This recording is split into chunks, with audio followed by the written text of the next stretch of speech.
I think the one of the cool things about this is one that um, you we can use some video assets. That's pretty cool. Mix it with an image asset here and sort of add animation to it in the form of like some animated text, some video overlays, and that sort of thing. This video is masked out, so that's sort of manually masked with just using a marker to sort of mark over the bag, and it guesses what part of it is supposed to be sort of removed. You can see some of it doesn't quite grab, and I didn't really go back and clean this up because it's kind of a quick pace thing. So a couple of frames you can see the floor behind the bag there, but I'm sure I could, you know, could have clipped that back out, but whatever. Um, and yeah, I think this is like a really cool way to, even if I didn't have a video asset like this one, um, with me holding the bag, is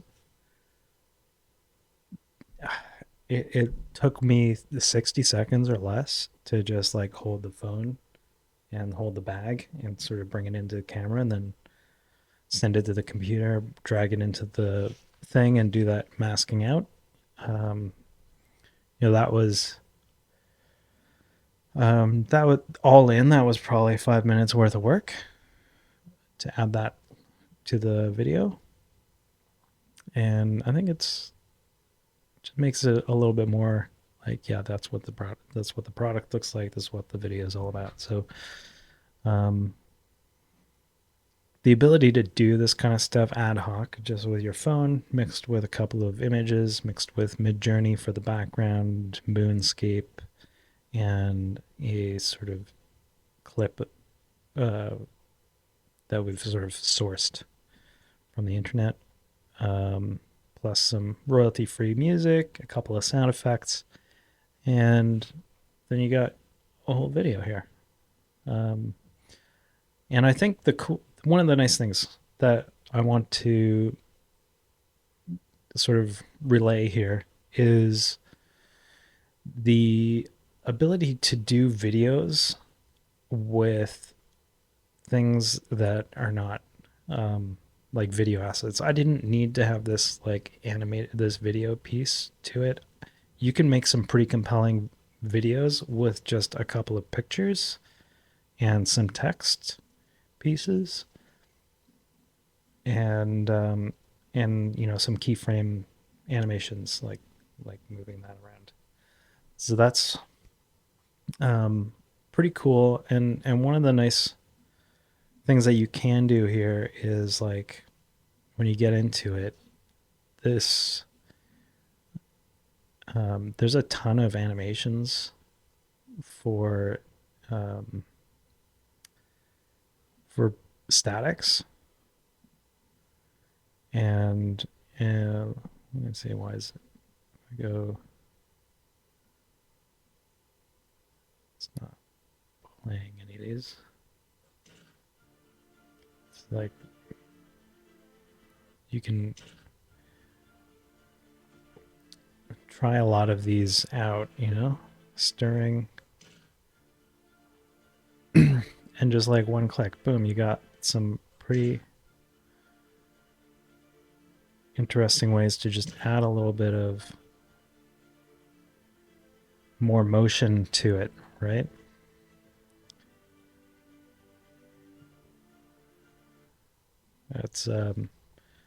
That's pretty cool that like with just doing a couple of clicks and you can add a lot of life to just a static photo or an image, and a couple of minutes with either Midjourney to do a background like this or a little bit of Photoshop work.